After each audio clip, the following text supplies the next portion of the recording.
open their mouth and to offer any criticism about Nkrumah's human rights record. They have no moral authority whatsoever.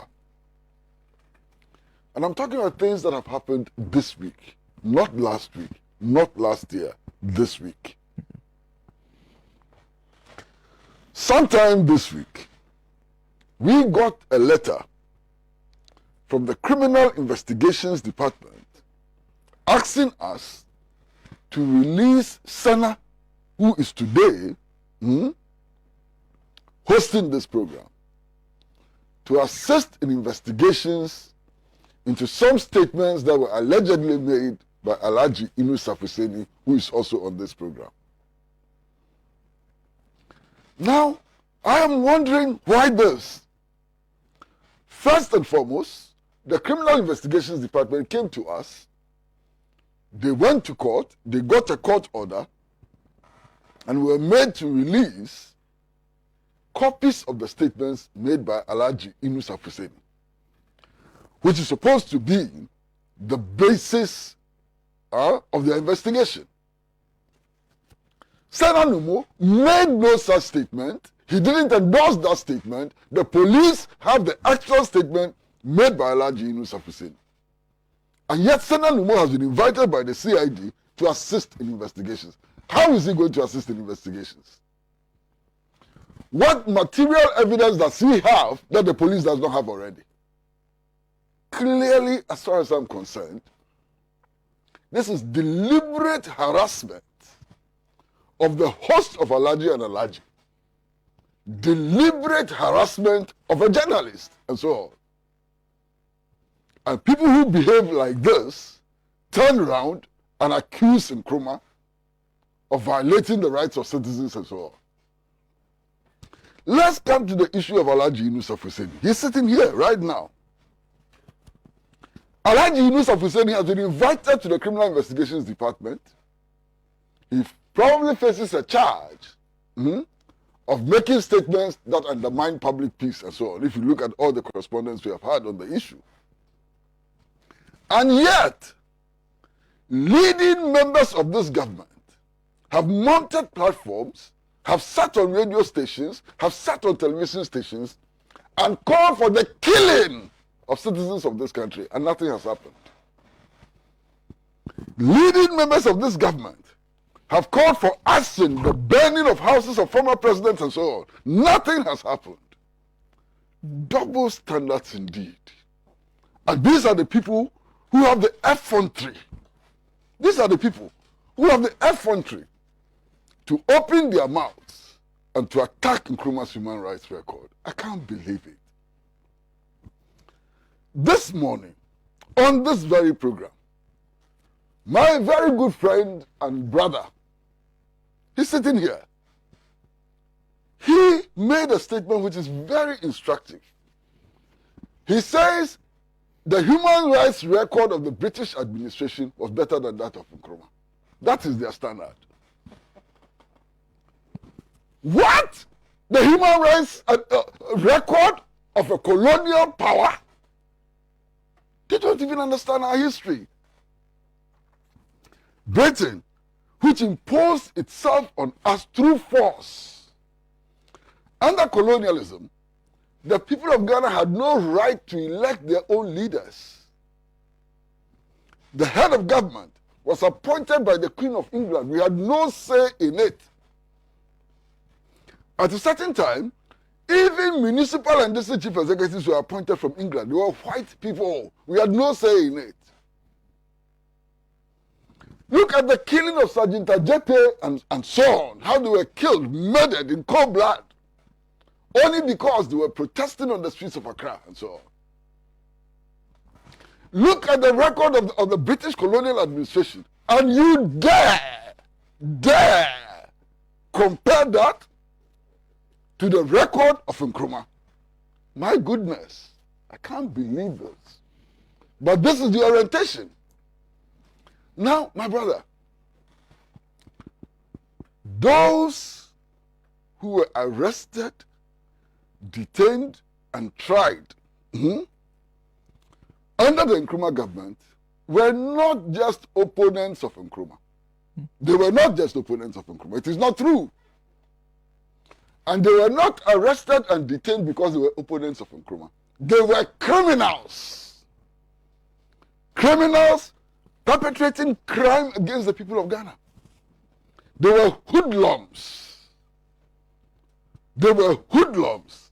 They were persons who were sabotaging the development of Ghana and the interest of the people of Ghana.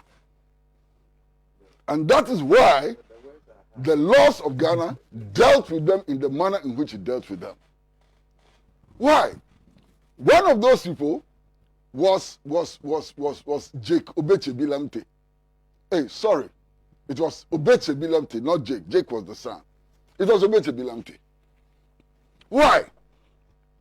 When they criticized Nkrumah for jailing Obechebi Lamte, they forget that the 3 judges who jailed Obechebi Lamte all came from the UP tradition. 3 judges. 3 judges heard the case of Obechebi Lamte and came to the conclusion that he was a terrorist deserving to be sentenced to prison. Those 3 judges were Van Leer, Sir Akukosa, and Akufo-Addo. The 3 judges who jailed Obechebi Lamte for being a terrorist, none of them came from the Convention People's Party. None of them was an ally of Nkrumah. They were all Dankwa Buzia elements. They jailed Obechebi Lamte. And today, they have the effrontery to turn around and blame Nkrumah, but they jailed Obechebi Lamte. They should tell me who convicted Obechebi Lamte of terrorism. And the 3 judges came to the conclusion that Obechebi Lamte was a terrorist. And why was Obechebi Lamte a terrorist? Obechebi Lamte was a terrorist because he was procuring dynamites and organizing people to explode these dynamites in mass gatherings, leading to the killing of innocent women and children. Today, as we sit here, in Accra, in Adenta, lives a woman called Elizabeth Asantwa. Elizabeth Asantwa suffered from one of those explosions at the Accra Sports Stadium. She's still alive. She continues to suffer the pain and misery imposed on her by these elements, these hoodlums, who like to call themselves opponents of Nkrumah. They were not opponents of Nkrumah. They were criminals, and they had to be dealt with according to the laws of Ghana. In any case, if you listen to them, they come and tell you that, look, there was Preventive Detention Act and therefore Nkrumah was a dictator and so on. The same people will tell you that the United States of America is a democracy. They will tell you that Germany is a democracy. They will tell you that Britain is a democracy. Double speaking. They speak from both sides of their mouth.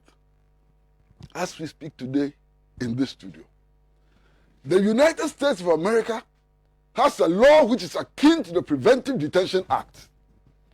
The people who are detained on Guantanamo Bay, who tried them? Who put them on trial? Who charged them? The United States of America is using the same Preventive Detention Act in order to fight what it calls terrorism, in much the same way that Nkrumah did in the 60s and so on. Today, as we speak here, even the United States, they don't arrest you and detain you. Sometimes, when they accuse you of terrorism, you are bombed right inside your home, together with all your family members. They exterminate you and so on. And yet, these double-speaking, double-tongued elements consider the United States of America as a democracy. In Britain, what happens in Britain today? Are the laws in Britain different from the laws in Ghana? Stop this double standards. In any case, let's look at their own records. After overthrowing the Nkrumah government, these same people passed the protective custody law. What was the difference between the protective custody law and the Preventive Detention Act? Duke Adaya, the same. And under the protective custody law, innocent women, pregnant women and so on, were arrested and detained without charge or without trial.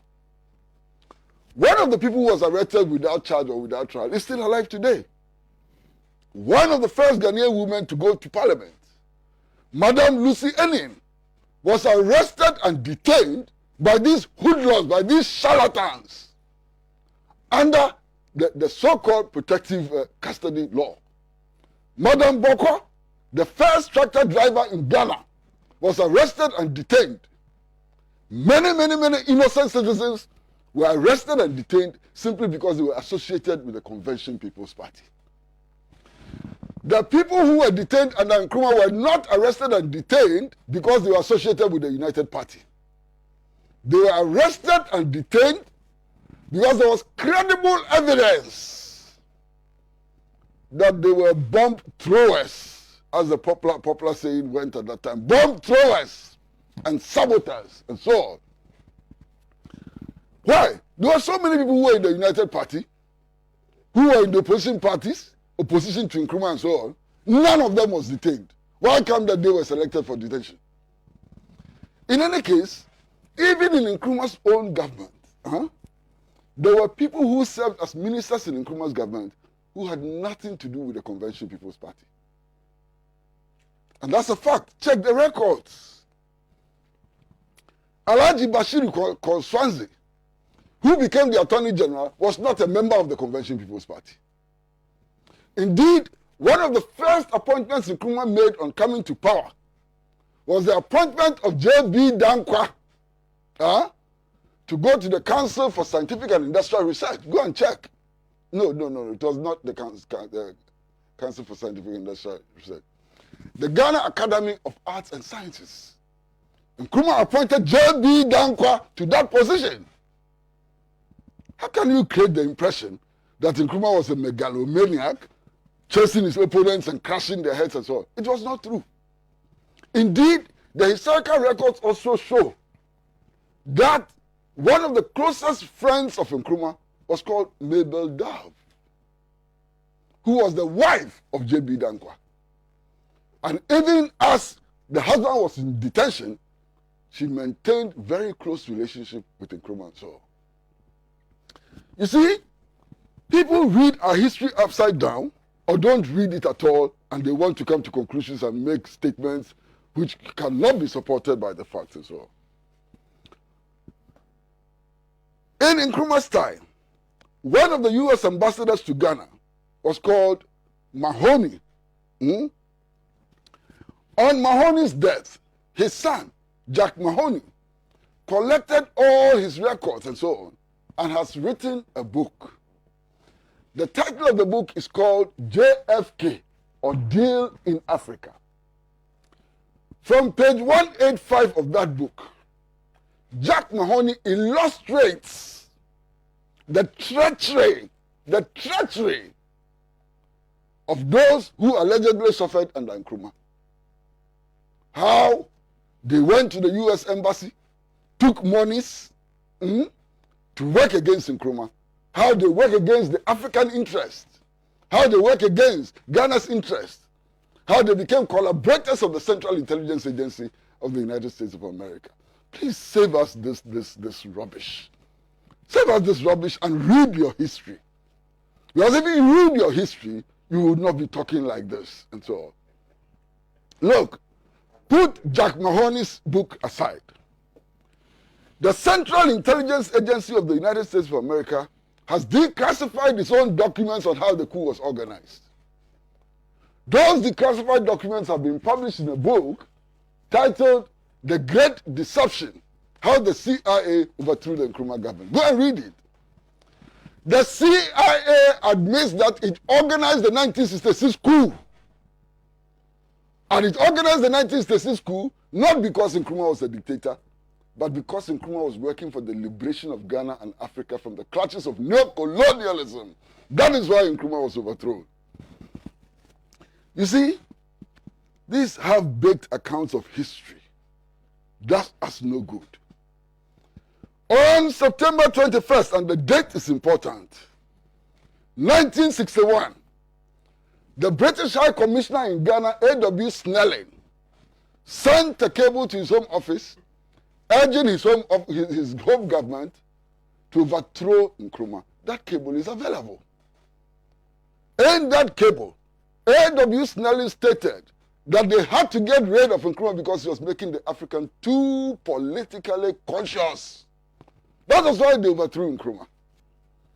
Look, the whole conspiracy leading to the 1966 coup, all the meetings, were held in a bungalow at the 37 Military Hospital. The bungalow of Major Kwasi. That is where the meetings were held. And I know what I'm talking about. You understand? Those meetings were held in the bungalow of Major Kwasi at the 37 Military Hospital. I've had the privilege of talking to some of those people who attended those meetings in the 37 Military Hospital leading to the overthrow of the Nkrumah government. One of those people was A.K. Deku. A.K. Deku. I interviewed A.K. Deku before he died.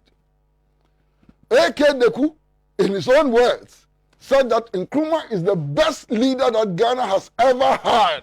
A.K. Deku in his own words. And then I asked him, why did you then join the conspiracy to overthrow him? And then he said, when he was recruited, it became clear to him that the forces behind the coup had gone so far, they were so powerful that he could not retreat. And that if he had retreated, he would have died. So it is clear that even some of the people who participated in the coup were tricked, they were blackmailed, and so on, to participate in the coup d'etat. Learn your history before you talk on your history. If you don't know your history, shut up. Shut up. Why? Anytime you talk about the coup and you talk about, Nkrumah and so on, that they come and tell you that, oh, Nkrumah himself was invited to join the struggle. Stop that rubbish. Because that is absolute rubbish. Because the historical record indicates that Nkrumah was carrying on the agitation for national independence, not just for the Gold Coast, but the whole of West Africa, all the way from his student days in the United States of America. Indeed, in 1945, the Fifth Pan-African Congress was held in Manchester, in the United Kingdom. Nkrumah was the secretary to the Fifth Pan-African Congress. And indeed, Nkrumah was the one who mobilized African students and activists to participate in the Fifth Pan-African Congress, whose final resolution told Africans that we have nothing to lose but our chains, and that Africans needed to unite to struggle against colonialism, and that after the defeat of colonialism, we needed to build a United States of Africa under the banner of socialism. It was Nkrumah's achievements in these struggles throughout the world which came to the attention of these so-called nationalists.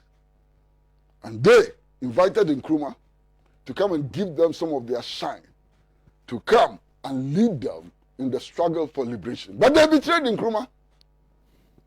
Even before independence had been achieved, Nkrumah had been betrayed several times over. One, when Nkrumah and others, J.B. Dankwa, the so-called Big Six, were arrested in connection with the protests and so on, what did they do?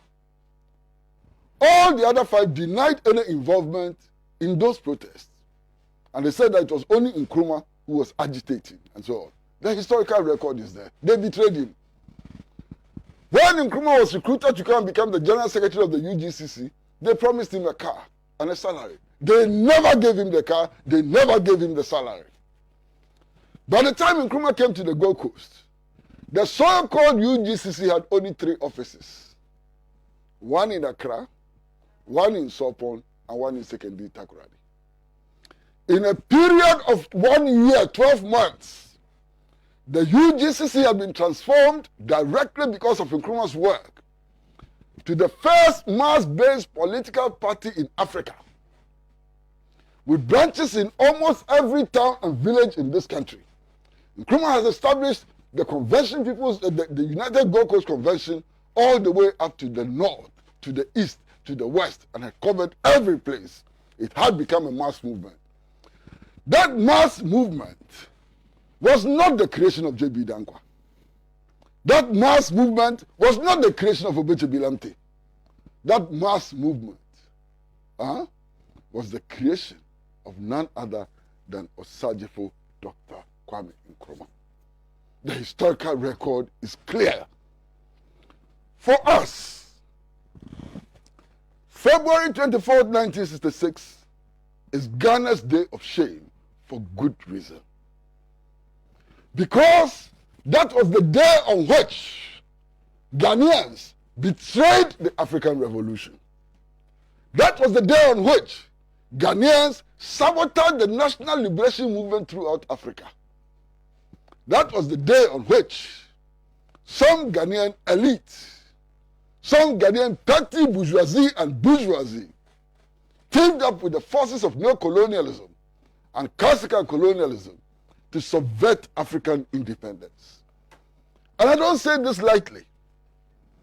After the overthrow of Nkrumah, all the camps which had been established in Ghana to train liberation fighters to go to Mozambique, to go to Angola, to go to South Africa, to go to Rhodesia and other places, to liberate them from colonialism, were closed down. And indeed, the African nationalists, the liberation fighters, were arrested and handed over to the enemies of Africa to be dealt with, to sabotage the African Revolution. That is why 24th February 1966 is Ghana's day of shame.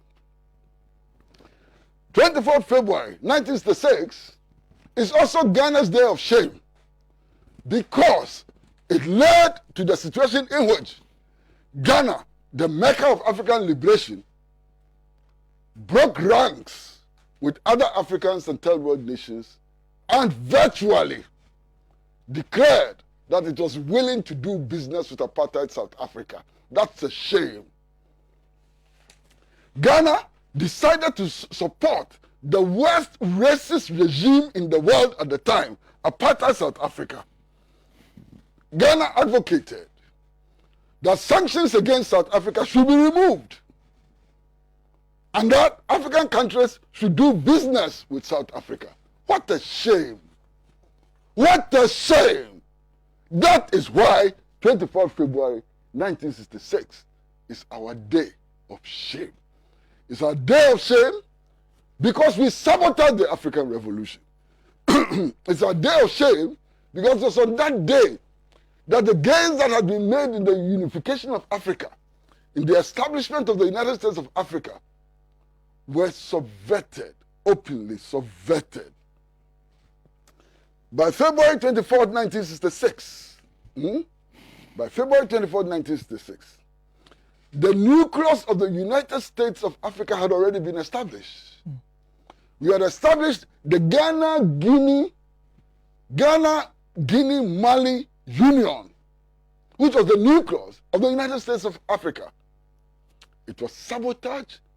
It was truncated as a result of the February 24th, 1966.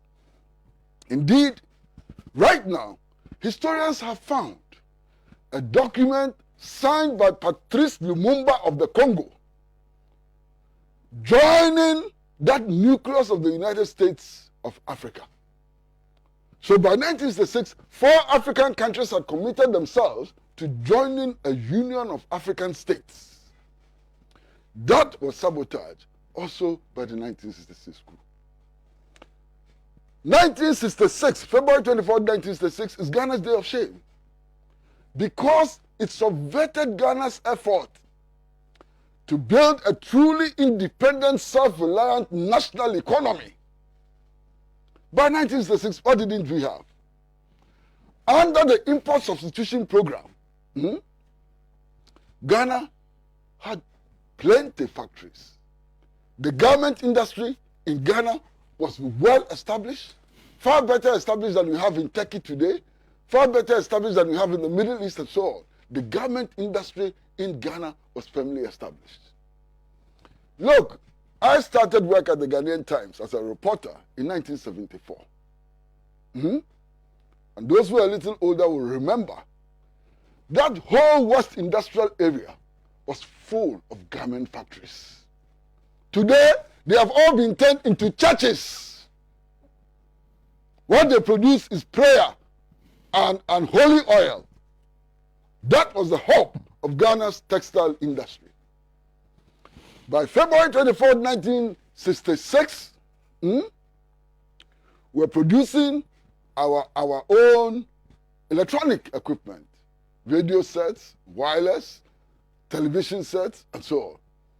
We're producing our own refrigerators. We're producing our own deep freezers. Agriculture had been set on a pace at which we were moving towards self-sufficiency in food production. By February 24, 1966, when the coup occurred, Ghana was the shining light, not just of Africa, but of the whole world. We had made such huge strides in our development that we were even the envy of the colonial power. The motorway, which all the panelists have referred to, was built ahead of Britain. Ghana had its first motorway before the United Kingdom. Ghana had its first motorway before South Korea, before Malaysia, and so on. And when you hear them, and then they tell you that look at Malaysia, look at South Korea, and so on, they should go and listen to the leaders of Malaysia at the time of Nkrumah. They themselves have told us in plain, understandable language that everything they learnt, everything they did, was done under the tutelage of Osagyefo Dr. Kwame Nkrumah. They tell us that they learnt at the feet of Osagyefo Dr. Kwame Nkrumah. It was Osagyefo Dr. Kwame Nkrumah who showed them the way. Today, look at where we are. What did the 1966 coup do for Ghana? Today, Ghana is the third largest importer of tomato paste from Germany. That is where we are. Third largest importer of tomato paste from Germany. Today, where are we? You see the Volta River flows all the way from Burkina Faso all the way into the Atlantic Ocean. Look at the rivers we have. The Tano, the Pra, and so on, crisscrossing the country. We are bordered on the south by the Atlantic Ocean, and yet Ghana is a net importer of fish. That is what the 1966 coup has done to us. What the 1966 coup has done to us is that today we have become completely dependent on aid. This week, we were told that Ghana has had 600,000 doses of the corona vaccine. And I went to try and read a lot more. And everything I read showed that the 600,000 vaccine we got was sent to the poorest countries in the world, including Afghanistan. That is the category we belong to. The donors are saying that those are donations they are making to the poorest countries in the world, including Afghanistan and Somalia, and that is where Ghana belongs. Are we not ashamed? In fact, yesterday, the International News Network announced that La Côte d'Ivoire has also received its fair share of 600,000 doses, the same. And we are here beating our chest and organizing grandiose ceremonies to receive vaccines that we did not contribute to producing and we did not pay for. Vaccines that we got from making Lala Sulala, and we are happy. And we are clapping for ourselves.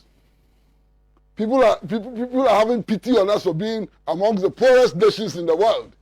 And it's on our front page, it's called for celebration.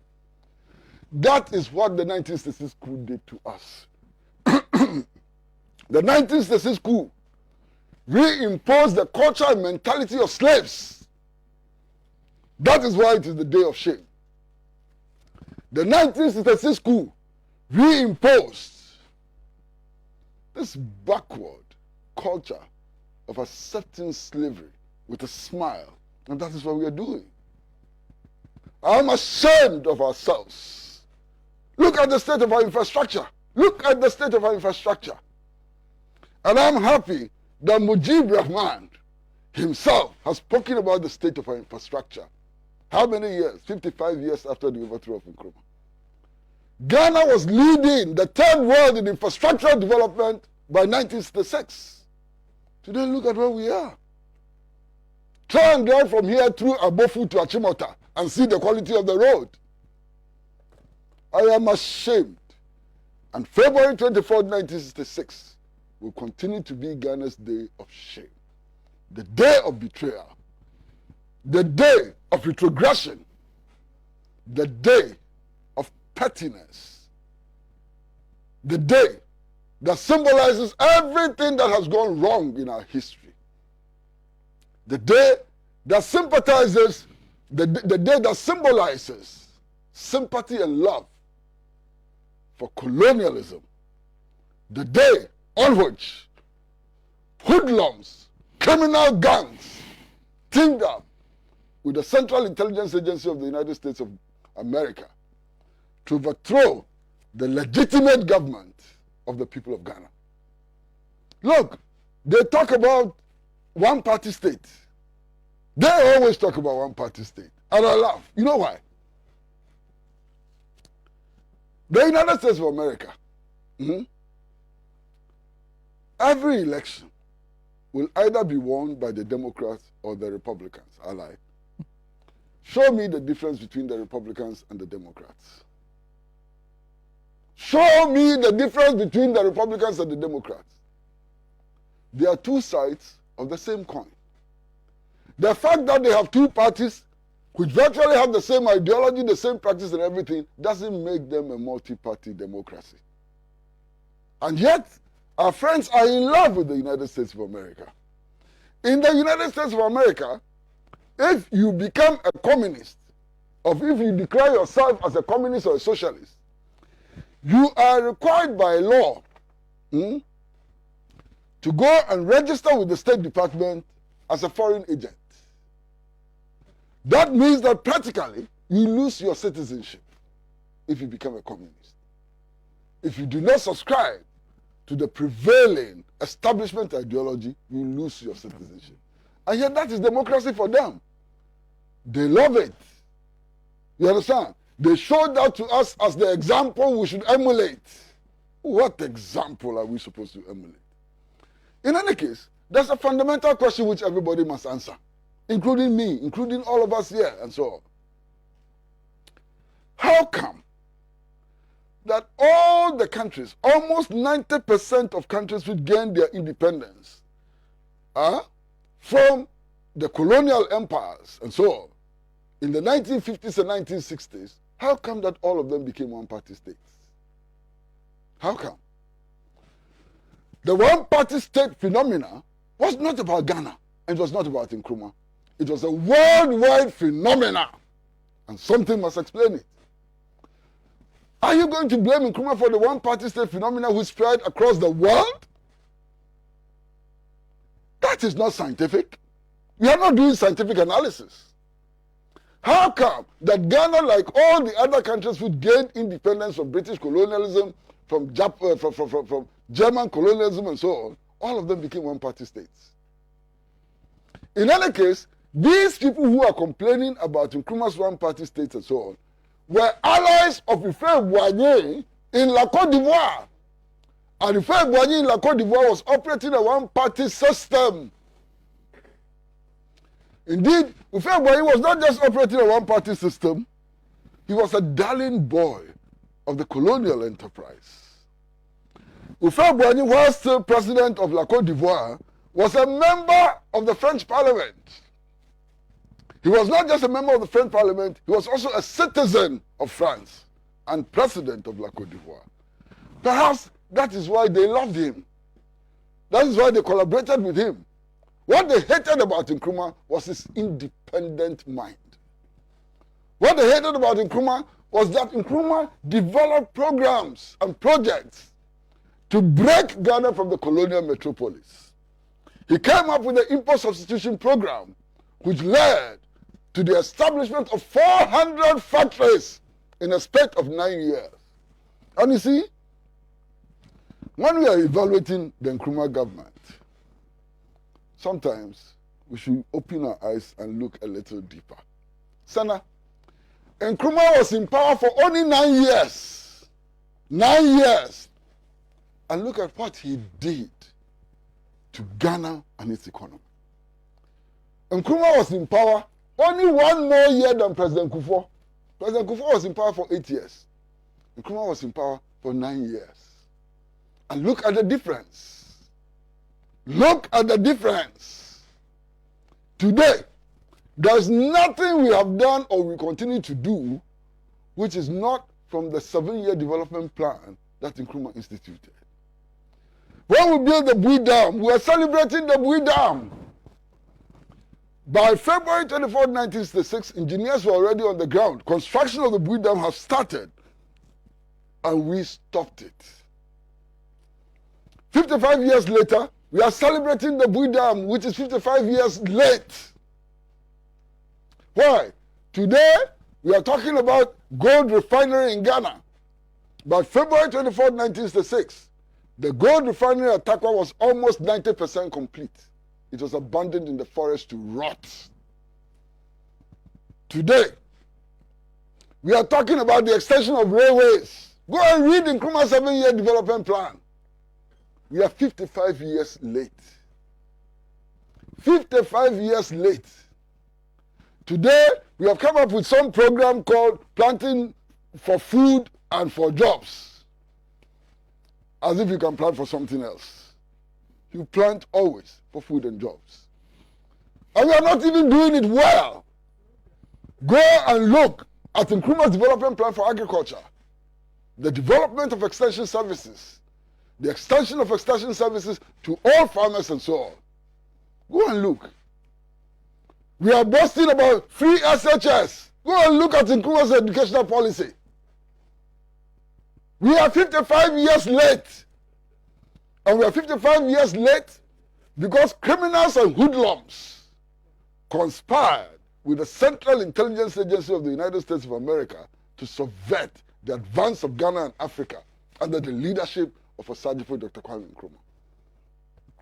24th February 1966 is Ghana's day of shame because it brought everything down and sent us back to the medieval age. 24th February 1966 is Ghana's day of shame because the anti-national, anti-people opposition to Nkrumah sought foreign assistance to subvert Ghana's movement forward. Thank you. Thank you. Thank you very, very much, Mr. Pratt. I'll take a short break, but before I do that, just 2 things. The first one is a message from Ola Mangote. In Odumasi Dodo.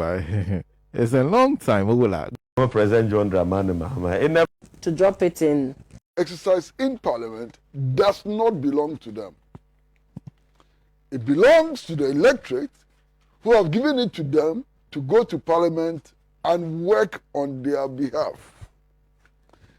If they start thinking that their vote belongs to them, if they start thinking that the power they exercise in Parliament belongs to them and not the electorate, they will be shocked at the next elections. The next elections are only 4 years away. And everybody is watching them very closely. They will be shocked to realize that even their primaries will be very tough for them if they don't behave properly in Parliament. If they go to Parliament and make all kinds of unreasonable and foolish compromises, leading to the approval of persons that everybody can see are not fit to be ministers and so on, they will bear the full consequences. Of course, they must know their party better than me. They must know the mood in their party better than I am. I'm only urging them to be guided by the mood of their party and party members. And also, ultimately, the national interest.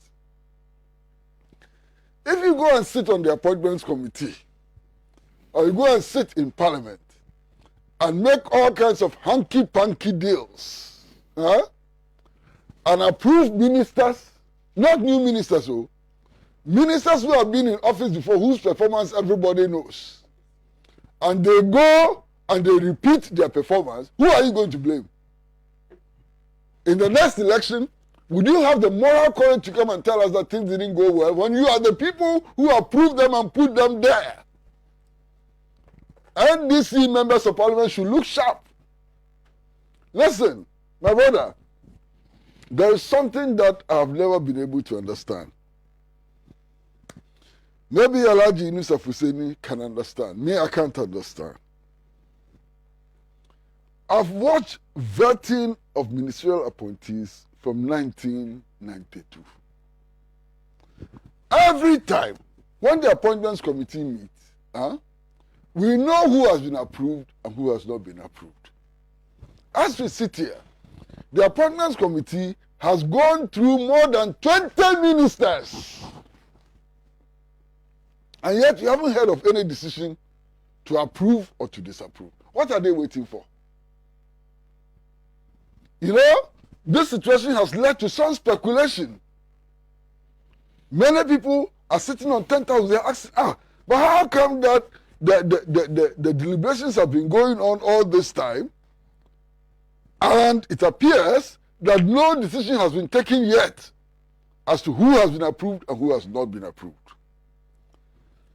I know many members of the appointments committee who are on the appointments committee. They are my friends. You understand? From both sides. I talk to them. I want to believe that they are as decent as I see them. I want to believe that they will do the right thing.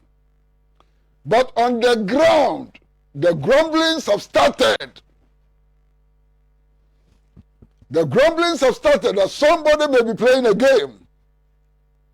It is up to them to prove those grumblings wrong. It's up to them to prove those grumblings wrong. My brother,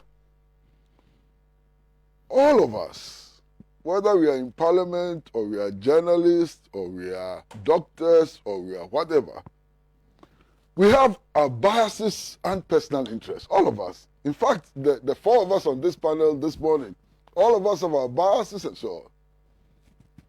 The mark of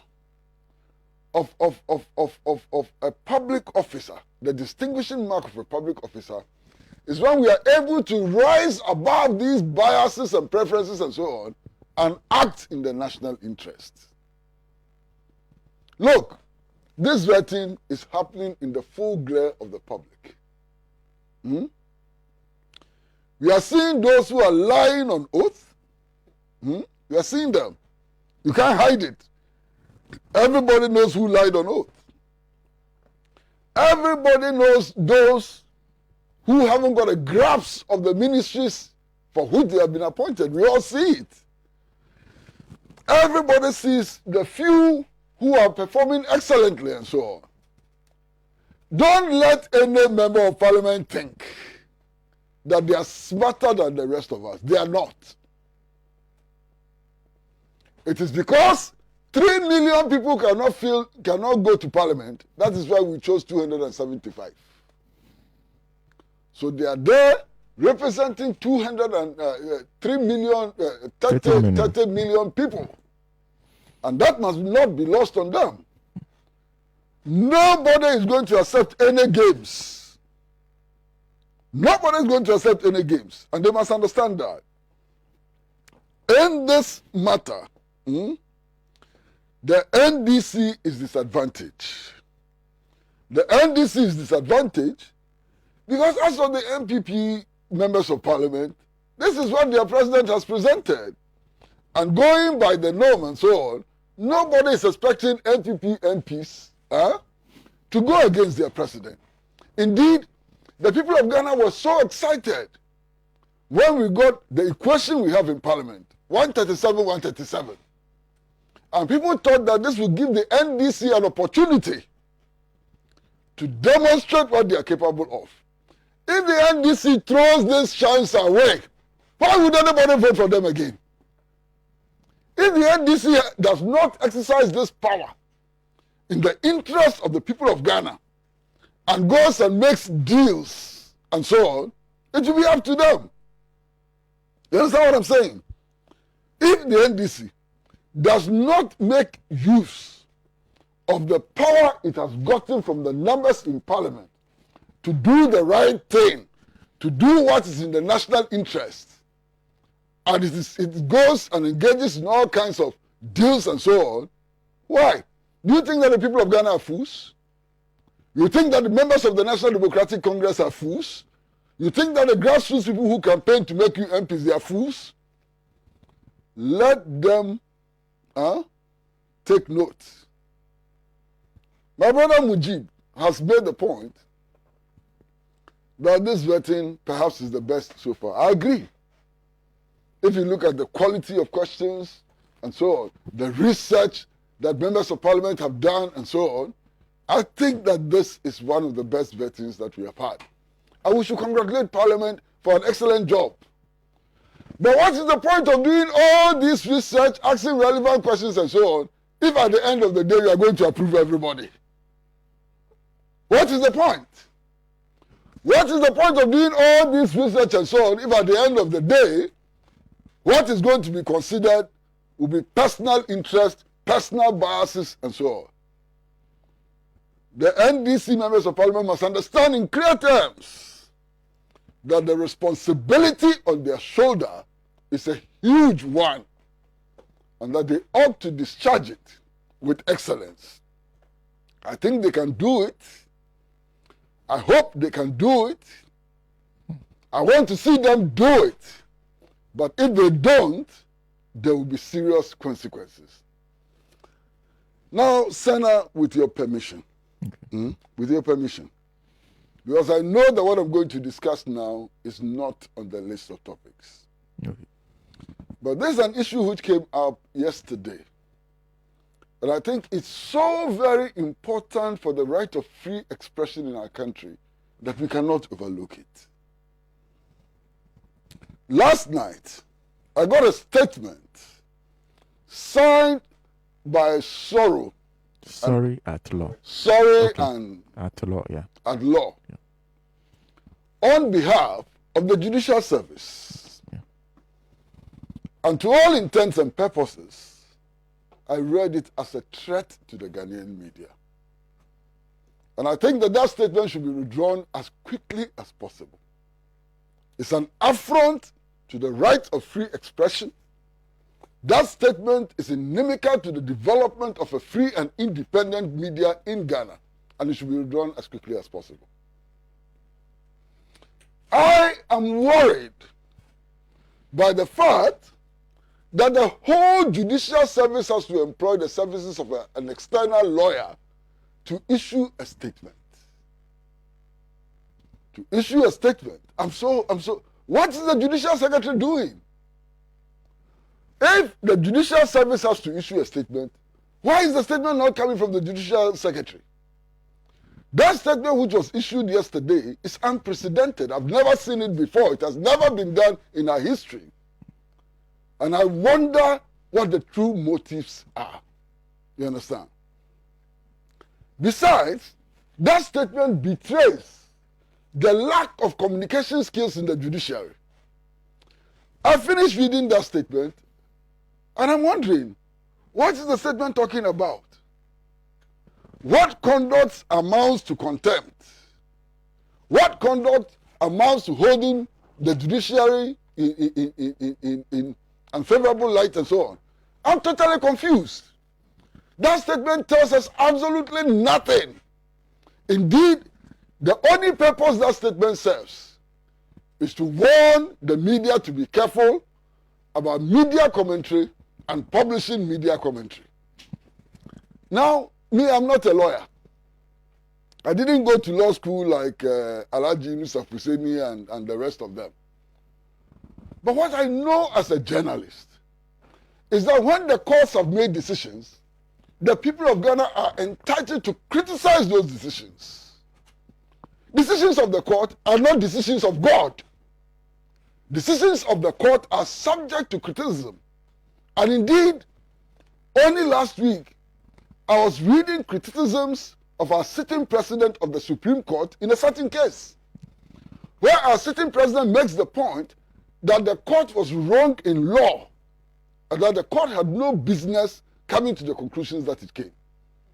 That is within his rights as a lawyer and as a citizen of Ghana.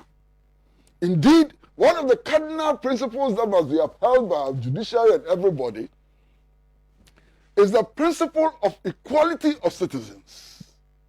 It's a cardinal principle. The principle of equality of citizens and so on recognizes that those who sit on the Supreme Court, the judges and so on, have a certain responsibility. The Constitution gives them the power of arbitration. The Constitution gives them the power to interpret the Constitution itself and so on. That is their privilege. You understand? But they act on behalf of the citizens of Ghana. Without the citizens of Ghana, that Supreme Court has no power. The powers they exercise are the powers of the people of Ghana. And if they exercise the powers of the people of Ghana, why can't the people of Ghana comment on their decisions? The people of Ghana are entitled as of right to praise and to criticize any of the judicial institutions in our country. And this attempt to threaten us will not wash.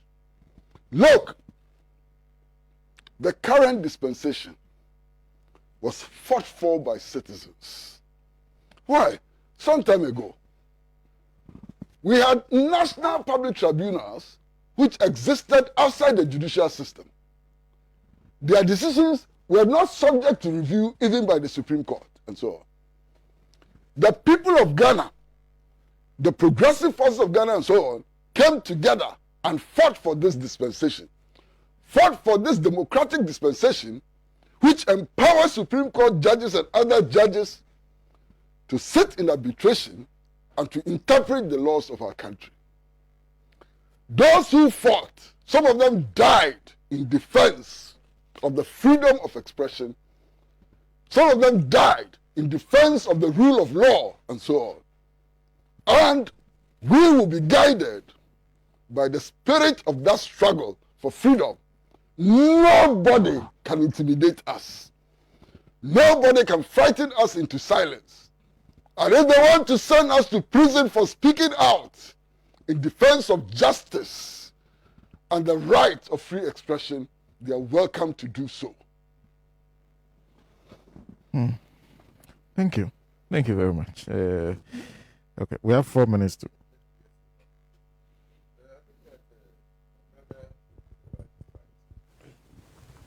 A judicial decision, whether by a trial judge sitting alone or a panel of judges, as in the case of the Court of Appeal or the Supreme Court, both in the exercise of its ordinary jurisdiction or review jurisdiction, it's an expression of an opinion. It's an opinion.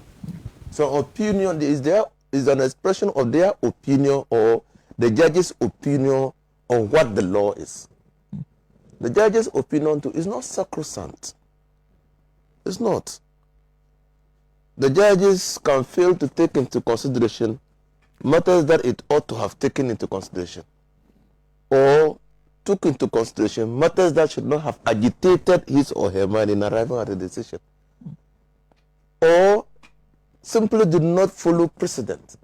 And that is why criticism of a judge's opinion or the judgment is intended to improve upon the law. And so when you go to the faculties I don't know. That's why sometimes I don't want to talk too much. When you go to the faculties, they use stronger, the lecturers, you people, I'm sure even in your physics class, you use stronger language if somebody says something which clearly doesn't follow logic. They use stronger language. I don't know whether the Tediosaurus letter will extend to the faculties.